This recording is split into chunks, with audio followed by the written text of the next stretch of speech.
The East Acton Arcade on the Ealing-Hammersmith Borough border might not be the most flashy or in the best nick, but it's been a local landmark since the 30s. And to replace it with an unsightly block-shaped hotel building, seemingly designed by Minecraft, would change, which could be anywhere, would change East Acton forever. And yards away, H&F Council, crucially, object to this application for its massing, its adverse effect on its conservation area just opposite, for its highways impact, and so do I. It's home to numerous thriving businesses, halal butcher, optician, king kebab, all of these services not immediately available elsewhere if you don't drive, all greatly valued by the local community. I Spy Opticians with a patient list of 3,000 locals. Its proprietor, Mickey Khan, you might have seen him on ITV News last night, is genuinely loved. He did home visits during COVID. But this application's had media interest because of London Snooker, which ward councillors and I've experienced as a well-loved community, well-used hub, 8,000 members, affordable recreation. Now, the officer report misleadingly talks about generalised reduced demand for snooker and pool using outdated national figures, completely ignoring London Snooker's use and unparalleled facilities. It points to a table here, a table there, but not comparable. So Park Royal, there's nothing like the high-grade, rare English table available at London Snooker. It's the only one for miles. And one of the 100 objectors says, comparing the small pub-style tables in 10-pin with full-size tables we have here is like comparing five-a-side football to the World Cup, or, comparing a slap-up meal with a bag of crisps. While many facilities in London went, over time, those remaining dotted around our capital are needed now more than ever for their communities and for the UK's competitiveness globally. Contrary to the officer report, snooker is expanding. Its television figures are at an all-time high, way outstripping those Steve Davis, Hurricane Higgins days. And that's remarkable in our multi-platform, multi-channel age. The stereotype of old, smoky halls needs an update. This one survived the smoking ban. It survived the Luftwaffe.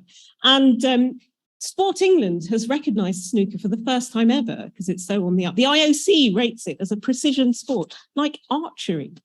And next door, there's the TCES special school, where pupils are walked over by teachers at lunchtime to use it because it helps their coordination.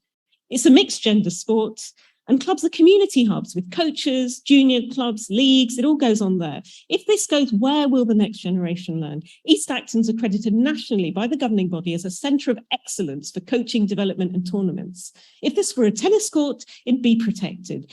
Ealing's leisure services express regret. It's in the papers. And they do need to update their sports strategy. The London Plan, Policy S5, states that planning presumption should be in favour of the retention of sports and recreational facilities. They've tried to divert you from it. It's there. East Acton clientele spans those in walking distance to pros. Jamie Jones, we heard, the world champion, also on ITV News yesterday.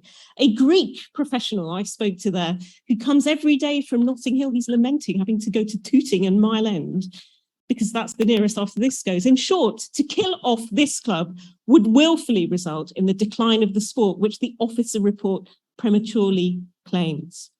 In challenging times, these businesses survived the pandemic to their credit.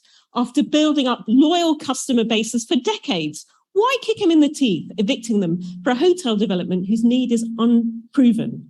Air travel is still way down post-COVID, with Zoom business meetings now the norm. East Acton is not a holiday destination.